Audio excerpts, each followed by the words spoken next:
Agora nós temos aqui o texto que fala sobre Noé.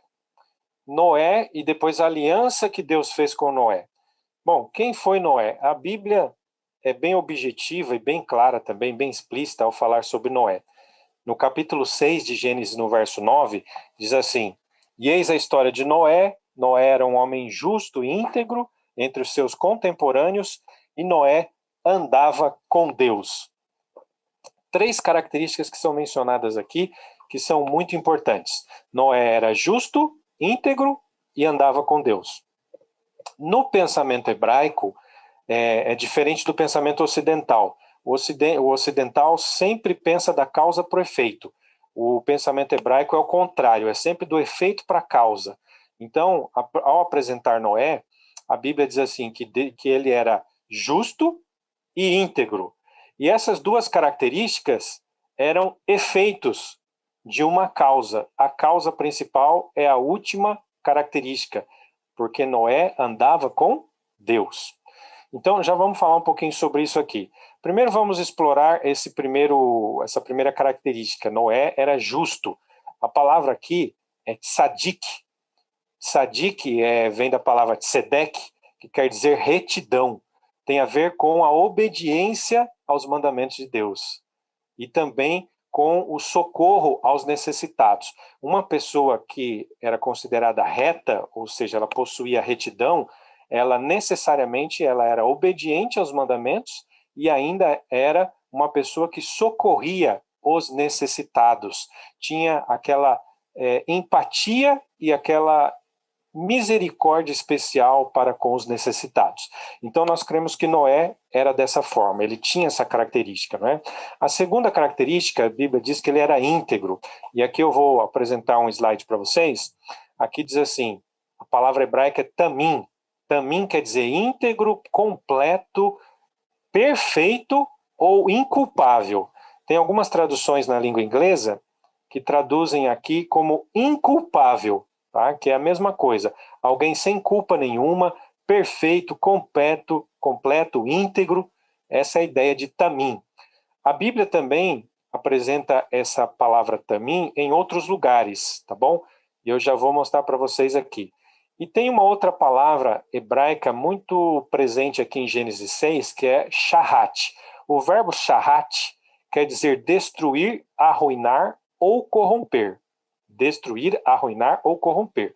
Então veja aqui nesse outro slide aqui, que interessante. Se nós compararmos, por exemplo, Noé, em Gênesis 6, com Lúcifer, lá em Ezequiel 28, lembrem vocês que Ezequiel 28 fala uma profecia contra o rei de Tiro, mas por tabela também está falando ali de Lúcifer. Então olha que interessante aqui, nós temos na tela e você vai acompanhar comigo. Em Gênesis 6:9 diz assim, Noé era um homem justo, íntegro, a palavra tamim, entre os seus contemporâneos. E quem eram os contemporâneos de Noé? Então no verso 6:12 diz assim, porque todos os seres vivos haviam corrompido, olha aí o verbo shahat, corrompido o seu caminho. Então esses eram os contemporâneos de Noé. Todos eles tinham corrompido o seu caminho, diz a Bíblia, mas mesmo assim Noé ainda era um homem perfeito. Essa perfeição aqui, gente, não tem nada a ver com perfeccionismo. Perfeccionismo é a ideia de que alguém que nunca erra, nunca peca, não tem pecado nenhum. Então isso não é bíblico, ok? A perfeição na Bíblia é outra coisa.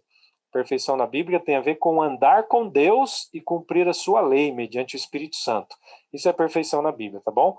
E não necessariamente é a santidade absoluta, que não existe isso. Agora, comparando com Ezequiel 28, como eu disse, né, Lúcifer, lá em Ezequiel 28:15 diz assim, Deus dizendo para ele, você era perfeito nos seus caminhos desde o dia em que fui criado. Olha aí, você era perfeito. Aqui a palavra é tamim, a mesma palavra usada para Noé. E interessante que, ao contrário de Noé, que vivia no meio de uma geração corrompida, todos tinham corrompido seu caminho, né? Shahat, olha o que diz lá em Ezequiel 28:17. Deus diz assim, você corrompeu, Shahate, olha aí de novo, você corrompeu a sua sabedoria por causa do seu resplendor. Então, olha o contraste que interessante a Bíblia apresenta. Noé, vivendo no meio de uma geração corrompida, ele ainda foi perfeito, tamim.